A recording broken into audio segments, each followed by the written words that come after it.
Would you like to have a great answer to your child's question, Mom, why do I have to do math?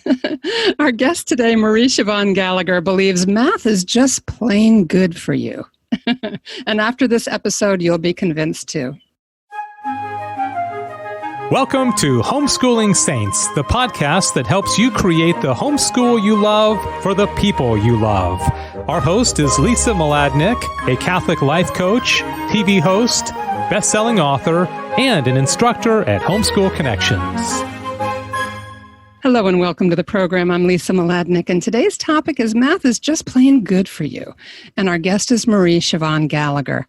Marie Siobhan is a homeschooling mom with a master's in education curriculum and instruction and is New York State certified in mathematics for grades 7 through 12. Marie Siobhan has taught students mathematics in Catholic schools, public schools, alternative schools, and homeschools for over 30 years. She has coached Math Counts teams, presented at mathematics conferences, and was a regular contributor to Latin Mass magazine on mathematics in the homeschool from 2000 to 2005. Marie Siobhan Gallagher likes to cruise her sailboat with her husband and 10-year-old daughter, enjoys summer and winter in the mountains, and is trying to figure out what she wants to be when she grows up. You can find Marie Siobhan by emailing her at mariesiobhangallagher@hotmail.com, and that's in our show notes for you. So don't worry about trying to jot that down just now. Welcome to the program, Marie Siobhan. Good morning. Thank you so much for having me. Oh, it's my pleasure. We know each other from our homeschool network, but this is my first chance to really deep dive with you into your passion, which is teaching math and helping other people to really understand it and I think have more fun with it. So start us off by tackling the common mindset that when we do math, we have to do things a certain way, like it's this completely rigid system. Well, yeah, that is often what I see when I'm introduced to people that are sometimes struggling. As you mentioned, I'm a mathematics teacher for many years. I also tutor. So often when I encounter students and their parents trying to help them, there seems to be, a concern that there has to be one way of doing it. And I'm here to say there's many ways of doing the same thing. There is one answer usually, or that you want to get to. And so I'm certainly not excusing anybody from, achieving that.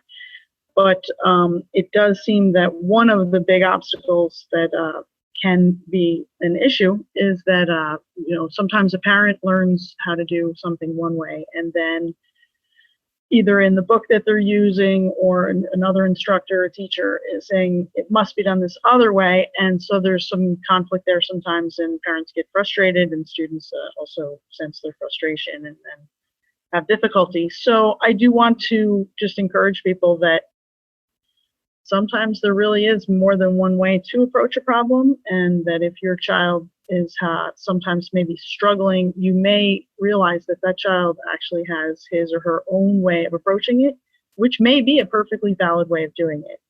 So to encourage the child, divergent thinking, it isn't wrong thinking, just because maybe they're not thinking about a problem the way you might, or the way the book may explain it. There may be other ways of thinking about it, and to encourage that, because it allows the child freedom and more enjoyability. But of course, it does have to be, a valid, correct way of getting there. And that may be also where some parents wonder, is this okay for my child to do it this way, or must it be done? Now, of course, sometimes teachers will only give credit if it's done a certain way, or there might be instructions that say, the answer must be given a certain way, like rounded to a certain decimal, or sometimes the child may do it a certain way, but the direction said to use a certain strategy. And so then that's what's actually being asked about or tested. So you do want to make sure the child knows it that way. For example, there's many ways to factor polynomials. So if the directions say you must do it by completing the square, then that's the skill that they're trying to find out if the child knows. But if the child uses a different method and gets the right answer, that is a correct answer as far as the answer of factoring, but it doesn't show the skill of completing the square. So that's just an example where a child, should use the method that's being asked. Yeah, one of the things that we encountered is we took our daughter out of the public school after the 4th grade. And I was infuriated and talked to her math teachers. I mean, not her math teachers. At that time, one teacher taught all. But they marked a question wrong that she got on a math test because she didn't draw a picture of it. She got the number correct, but she didn't draw a picture. And it didn't actually say on the test, draw a picture. But that's how they were being taught in class. And so I wrote a note to the teacher. And unfortunately, when we encounter that in the school system, it teaches us to expect it to be a rigid system. Like there's only one way of doing things, which really limits our children's creativity, I think. It really does. That's very true. And unfortunately, it seems, again, I don't know the teacher, but it seems like that teacher has sort of lost track of what the drawing of the picture was for, which I know in a lot of the Common Core approaches, they will ask students to draw pictures to help them understand the bigger concept. And I can relate to what you're saying because I remember tutoring a seventh grade student who was trying to answer a simple multiplication problem, and he started drawing all these pictures. And I said, "Don't you know how to multiply those numbers?" And he said, "Oh, sure, I know how to multiply these numbers, but the teacher wants the pictures." And I thought, well, what an unfortunate thing that this child had to sit there drawing all the arrays when he already knows and understands the concept. So I would, if you're a homeschooling parent and your child has understood a concept, I wouldn't make him keep doing the steps that help him to understand the concept unless he needs it. If later on you find out, the child really didn't remember those facts, then maybe say, "Hey, do you remember drawing those arrays?" and then have him do it again. But if the goal is to learn a higher concept, not draw pictures, then I would definitely agree that I would struggle with a teacher making my child draw pictures. When do they understand it? Right, exactly. And what do you do with the kid, Marie Siobhan, who really has a hard time memorizing times tables, but maybe you feel they're ready for a higher concept? How would you handle that? Yeah, that does happen a lot. A lot of times, I will encounter a child who is ready to move on to a higher concept, but hasn't really mastered the lower skill, maybe, I don't want to say lower skill, but the skill of doing, the step in order to get to the higher concept. Like, as you say, multiplication facts is a really big one. Absolutely, I would want the child to know his facts of multiplication, but there are times where children, for whatever reason, aren't remembering them. So one strategy I've used, I would encourage parents to, work with their child and try to think of other ways to help him. And one example would be, maybe in the beginning of each week, have the child write out a multiplication table with all the facts filled in. And then he can use that for the week to when he's doing the higher level math, like if he's doing long division or some other process that needs those multiplication, not to get bogged down in that he doesn't know his multiplication, but give him a tool like a multiplication table that maybe he created to help him move forward in the bigger concept, because this frustration level of just sitting there learning multiplication facts doesn't help when it comes to math anxiety. So anything you can do to help the child. Now, in many cases, people will say, well, they're not allowed to use that, on a test. But if he's created that table many times, then maybe he can create the table while he's making the test, and then he'll have it even while he's doing the test. Maybe give him 10 minutes before you really start the test to make his own table for that. Which is absolutely brilliant, because every week when that child recreates that table, they're reviewing their math facts. And also the fact that it's visual, it's the kinesthetic of creating the table, and all the things that are going into that as far as that ongoing learning, and the child's not held back. I feel like even just that flexibility of being able to incorporate that element in, so that bright kid who maybe just isn't the greatest at memorization is still getting to learn something and stay engaged. Right. And exactly as you say, flexibility is very important when it comes to math. Obviously, there are definitions and there are, fundamentals, and certainly we always want the, like I've said before, the answer has to come out correct. But if you are flexible in something like that, where, you might say, well, I never was able to use that. Well, maybe that's true, but how frustrated might you have been? And really, what's the harm if the child creates the table himself? Then he's not, worried about it while he's trying to do the other stuff. So Exactly. there's no harm done. And so anything that you can help your child with like that, and down the road, eventually they're going to use a calculator, but for now you want him to learn the multiplication facts. But until he's really able to recall them, right in the moment, then making a table is really a great idea to help him just move forward and remove that frustration. Yeah, I feel like children's anxiety goes down too if they're learning as they go how to make tools for themselves and really how to really just support their own growth and, not be so helpless. How do you differentiate too, like the kid who is really good with math concepts, but maybe not so detail oriented and making a lot of little mistakes? Where do you come in on that? That's a really good question, because I do often find myself, explaining to families and children, and they probably know this just by looking at what the child is doing, that there is a big difference between a computational issue and problem and a conceptual problem. So obviously when you're teaching a child a new concept and a bigger idea, in order to get to the answer, the child often needs to do computational steps. But as long as the child is understanding the bigger concept and knows what those steps are, then you've mastered or learned how to battle a concept. But very often we do find that because their computation isn't as accurate as we'd like it to be, they end up with an incorrect answer. Right. So yes, and so I would say then that person would need some drill.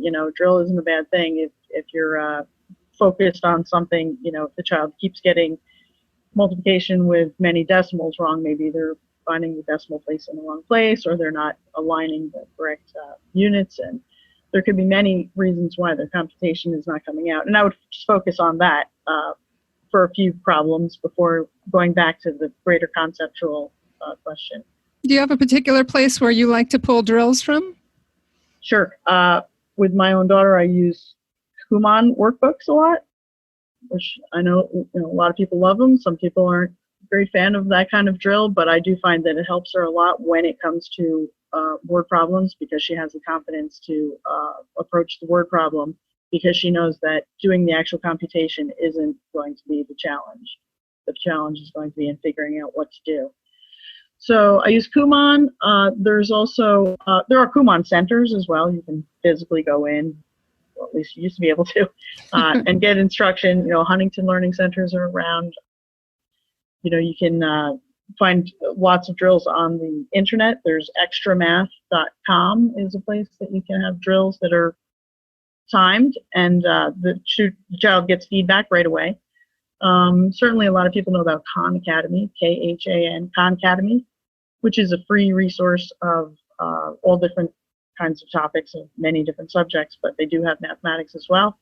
And I have friends who actually use that entirely as their entire curriculum, because you can keep track of what you're doing and what your progress is. They have explanatory videos that are nice and short and understandable.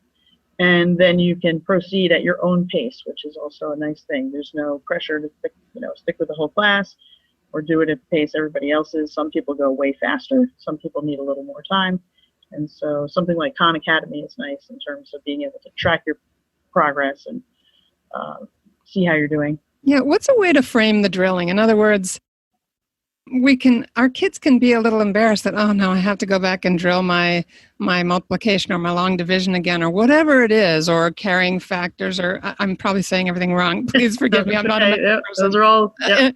At any rate, whatever it is that they're doing, but how do you approach it? Do you do a drilling in a long session, or do you space it out? What would be a great strategy for keeping the pressure low, but keeping them learning? This is really important, that the pressure is low, right? If you do a little bit every day, as your child moves through his lessons, you'll see little areas that always need a little bit of help, a little tweaking.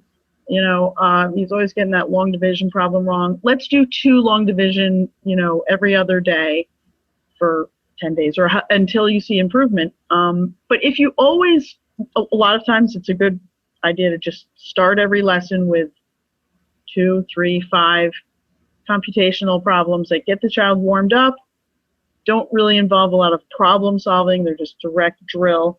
But if you do it every day, a little bit every day, just like anything else, exercise, if you do a little bit every day, you'll see some progress.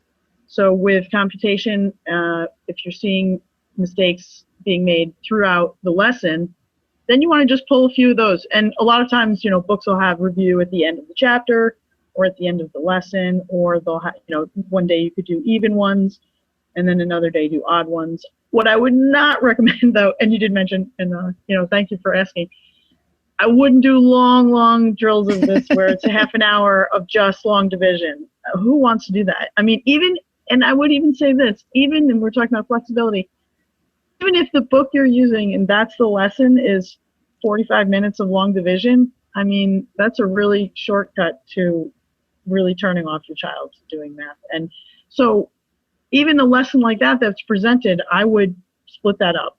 So I would never have a child just sit there and do 45 minutes of that. I would maybe say, we're going to do 5 of these today and 5 tomorrow and so on. But then start the next lesson, or jump to some other part of the book and do some geometry also. You can do more than one thing, and especially if the child knows there's a limit to this long division, because next I get to, do a graph and plot points on a table of values and things that are a little more fun. So I do recommend, again, with that flexibility, don't just go in the order. If, the book is really boring and dry, jump around a little bit. Because even though math is built on a previous skill, not all of it is. So geometry, for example, is a good way to jump in, and do something with shapes or area, volume, while you're also learning that skill of long division. So with my daughter, we do maybe 2 or 3 long division. She's not a fan of long division.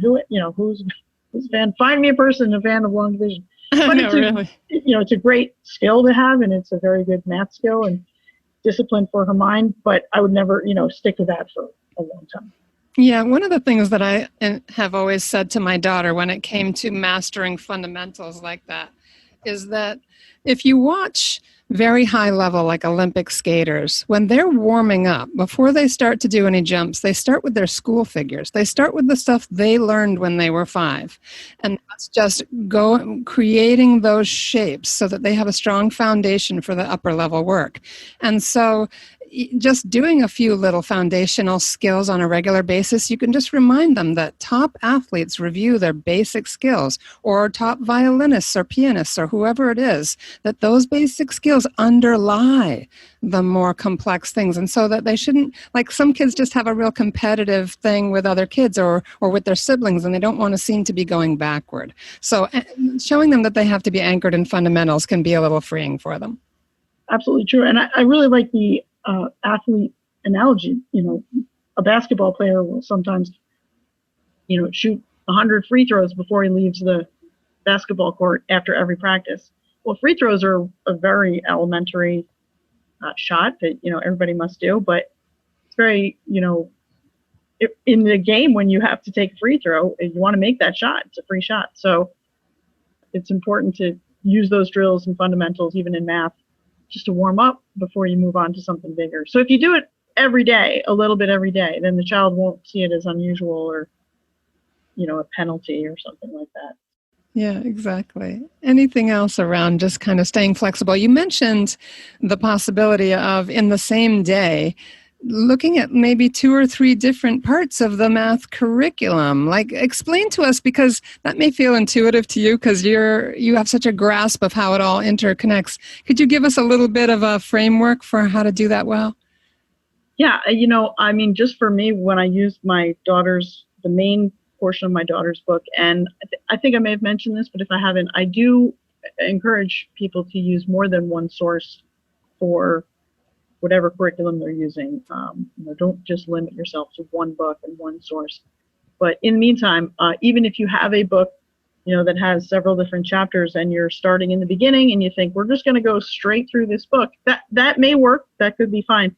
But if you are finding a little bit of pushback from the child because it's just a lengthy lesson in the same old thing, I do recommend breaking them down into smaller lessons. So you may say, well, there's, 5 major topics in this book, say, for example.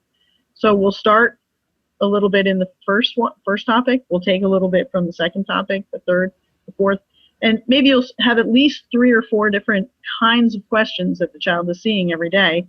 So you're just going to different sections of the book where they might start a new topic. So it really doesn't necessarily rely on a previous skill. other than maybe multiplication. But again, if you are seeing some struggle with multiplication, if the child sees it in the context of a different topic like algebra or like geometry, sometimes geometry is a great place to start, because when you do geometry and you have to find area or volume, you end up multiplying numbers. So there's a purpose and a reason for it. The child will find value in maybe learning how to do that, spend a little more time on learning how to do that if they're struggling with the computational aspect of it. So I do, it's really pretty simple to just look in different sections of the book and find, okay, where does a new concept start here? Let's do some problems from there, and maybe do half of each as you go forward in your daily lessons. And each day pick, half of this and half of this, or a third of this, a third of this, a third of that. So the child, again, knows mentally, okay, there's a limit to this. Like, if I don't like this one thing, I know that there's another one, because usually mom picks some other stuff for me to do too. And I guess here we're talking about if you're homeschooling, which I know this is our focus audience.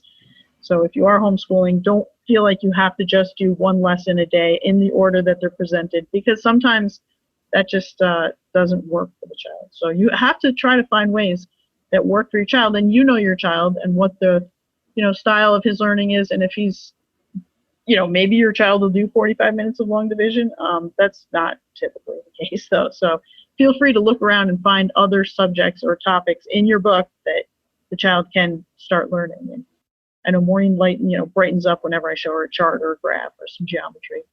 So it's easy to move forward, for that. So maybe she's a little visual and she likes to see what the numbers make. Yes. And, there are many different kinds of curriculum out there that some of them do require, actual hands-on manipulative things. A lot of children really like that. And some really very much need it.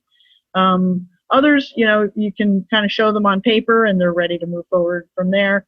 And, there's no one way is better than the other. You have to look and see your child, how they like to learn, and try to find a method that works for them. Sometimes parents will ask their friends, what's the best math program? And the best math program would be the one that works the best for your child. So while it's certainly a good idea, and I ask all the time, for references and recommendations and reviews from friends, just know that, what may work well for your child's daughter or son may not be the best one for your child or son. So try to be aware. There's many different kinds out there. There's Math UC with manipulatives. There's teaching textbooks, which presents information a certain way that's not really overwhelming and does have a diverse group of types of questions. And that's a video program, is that correct? That's, as far as I know, yeah. There's videos in there, and then workbook program. So that's visual.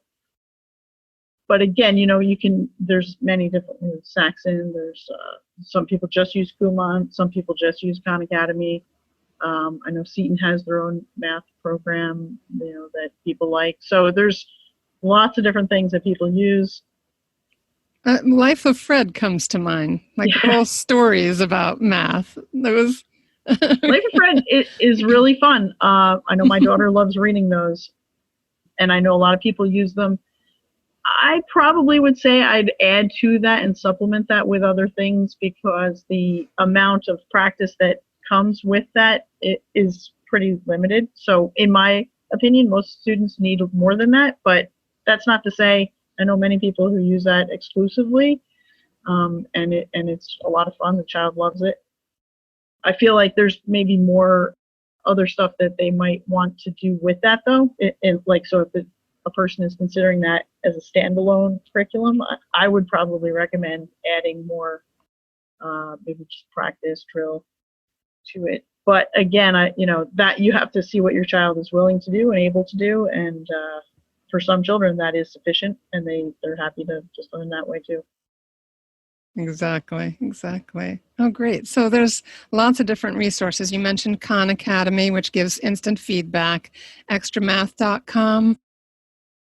Also feedback, not so overwhelming, the Kumon work books, teaching textbooks, the Math UC with and that's math and the letter U and then SEE, that has manipulatives that your child can actually handle. Also heard of Singapore math, but never looked at it. What child would that one appeal to? I actually use Singapore math, but a child who doesn't probably require a lot of visual manipulatives, but they do have a lot of practice in that book. So it can be valuable for that. There's a lot of good variety to their topics.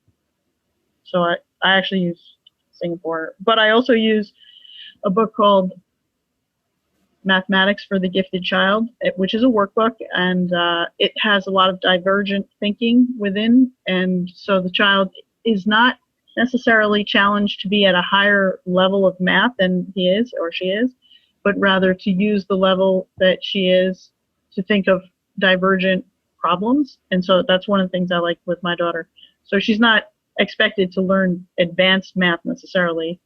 It just uses what she does already know on level to help her think in lots of different manners, puzzles and not just puzzles, but, logic questions, graphs and charts and fun things. Yeah, it does sound fun. Yeah, actually kind of reminds me also to just encourage people. Sometimes people will form a math club, even if their child is not, super excited about math, but this sometimes has a better effect on the child because, especially given that there's no pressure, there's no grades, there's no, you don't have to hand work in.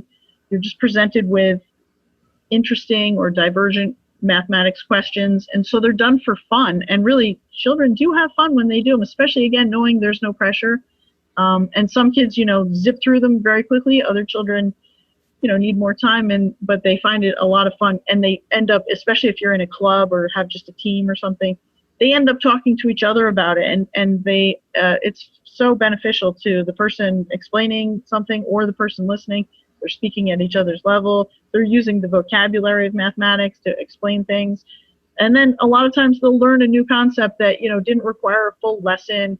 They just picked it up right away because their teammate told them how to do it. And so those are a lot of fun. You can do it at a competitive level where you actually compete at a state level, and I've coached teams like that. But you can also just do it as a fun club, get together with some friends.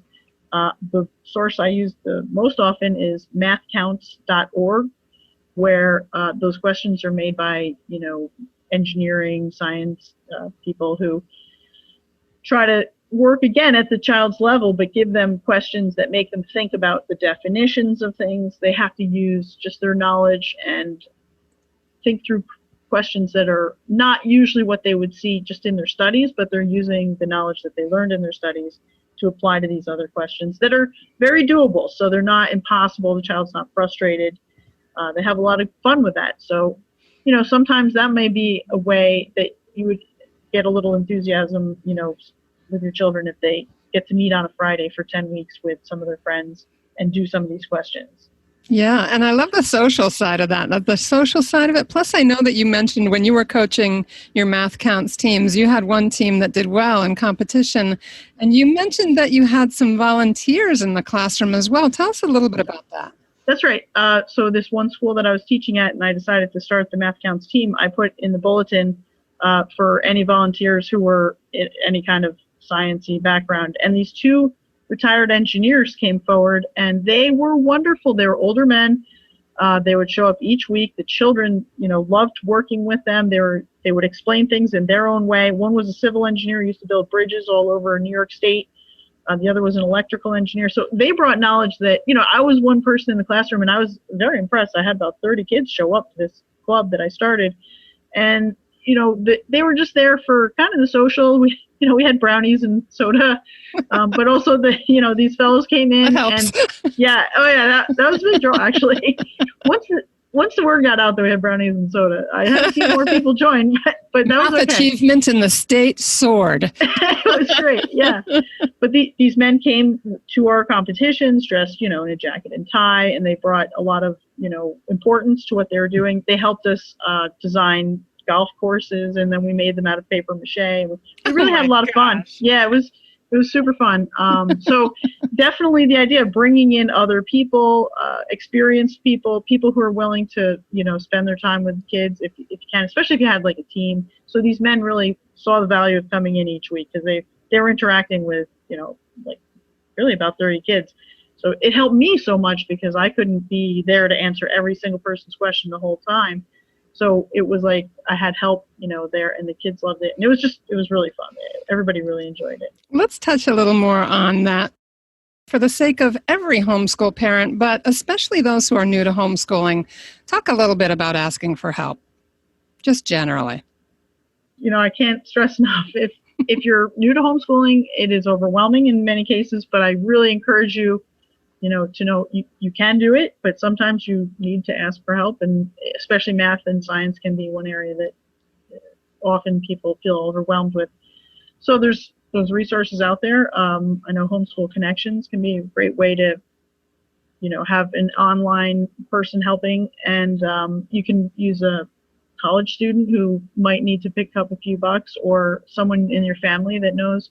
You can hire a tutor, even just someone who has done the math and, is willing to help somebody. You can hire Marie Siobhan. Hire me, yes. Well, it is a big part of what I did for most of the 2000s, was tutor people. And actually, not to get too personal, but how I met my husband, through a family that I was tutoring. Yeah. Oh my gosh. I was tutoring their children, and through them I met, my husband. So that was great. That was a wonderful aspect of tutoring for me. So, but each child is, I have to say, as a teacher, one of the biggest things I learned as a teacher was that there are many ways to do mathematics, and each child brings a different point of view in how to do certain things. So to be open to that is often the case. So if you're thinking, wow, he's doing something I never did, it may be the case, but he also just may be seeing it a different way, which is a good thing. Usually I would encourage the child to use his own. That is one of the nice things about homeschooling. Maybe it can be a frustrating thing too, but that, you maybe feel like you don't have the support. But if the child is working it through and doing it in his own way, that is a great thing for his mind to think it through, using the definitions, learning it on his own, and, taking his path towards it. So don't discourage that. But if you're feeling overwhelmed and you're wondering, is this okay? It certainly doesn't hurt to ask another person. And Marie Siobhan, take us out with just one or two ways that math is just good for us. Yeah, math is good for us.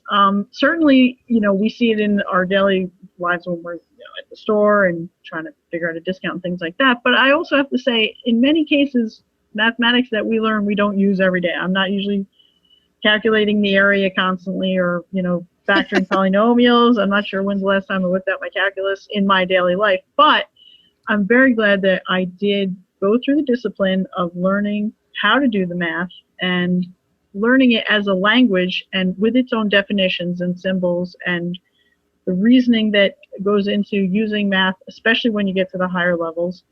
It may not always be practical to daily life, but the discipline that a person will learn through being able to think through using specific set of definitions, tools, fundamental things to go to a higher level of thinking, I think is invaluable. And I think mathematics is a great way to do it. And definitely in this day and age, mathematics can open the door to a lot of opportunity. So I would encourage families to give their children every opportunity to learn mathematics and higher level mathematics as well, because just then their options are much greater in front of them. Yeah, excellent. Thank you so much, Marie Siobhan. This has been a lot of fun. Like, you don't expect to have so much fun talking about math just because there's this I do. crazy, you do, but like a lot of us have math anxiety and we don't have time to really delve deeply into that. But having the mindset that there is some flexibility, that it's good for their brains to have the struggle and to work things through and to learn to think at a higher level, to practice foundational skills, to have the discipline to just keep revisiting it in a low pressure way. Maybe we can check our own maybe negative mindsets at the door and just try to be really positive with our kids, because this can be a great adventure of the mind, can't it? I agree. Absolutely. If you do have math anxiety, that's so understandable. Try not to, I would suggest, try not to say too much of that around your children, because that will sometimes add to their anxiety. So, as you say, flexibility, desire to move forward, in the way that the child can, and just encouragement, and don't get discouraged, because there is help, and there's many resources online, many resources in person. You're not alone. You can do it. It can be challenging, but it's worth it in the end, in my opinion. Amen. Amen. Well, thank you, Marie Siobhan. And everybody, her email address, mariesiobhangallagher@hotmail.com, is in the show notes, as well as the names of a whole bunch of resources that we mentioned. So please don't worry if you were driving or walking the dog listening to this and didn't have a chance to take any notes. We took them for you. And make sure that you circle back to Marie Siobhan, too, if you'd like to continue this conversation or want to know more about helping your child with their unique issues. And everybody, please stay tuned for our short feature coming right up.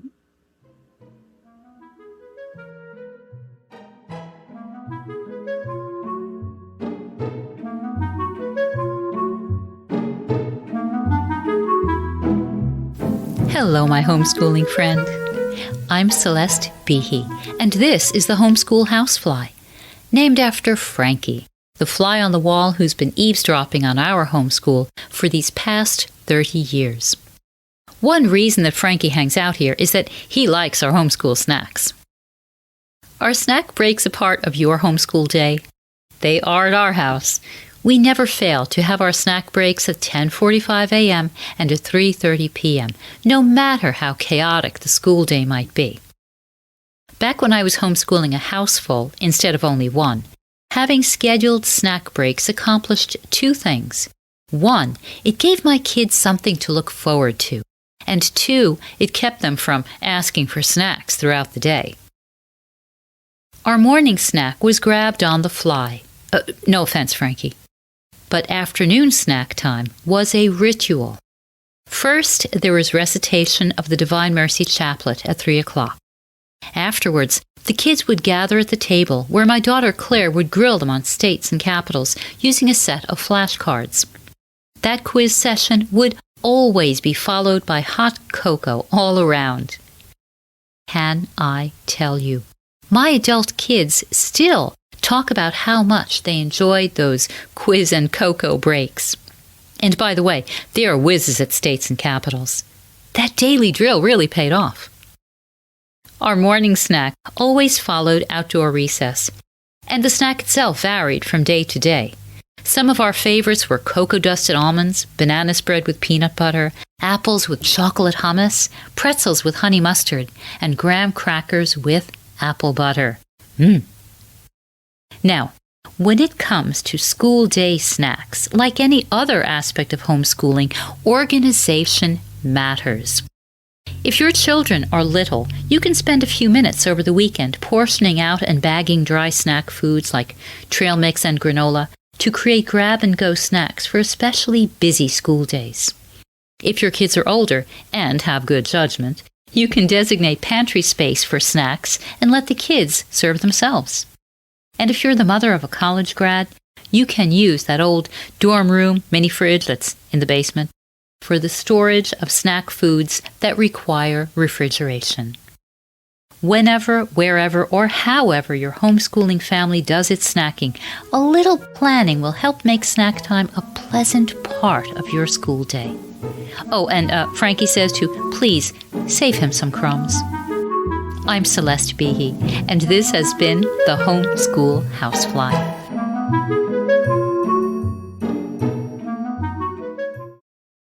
That's our show for today. Our program is sponsored by homeschoolconnections.com, where you can get online courses for your grade school, middle school, and high school student. Learn from the experts and make your homeschooling easier. Be sure to leave a review and share this podcast with your friends. And we'll see you next time here on the Homeschooling Saints podcast.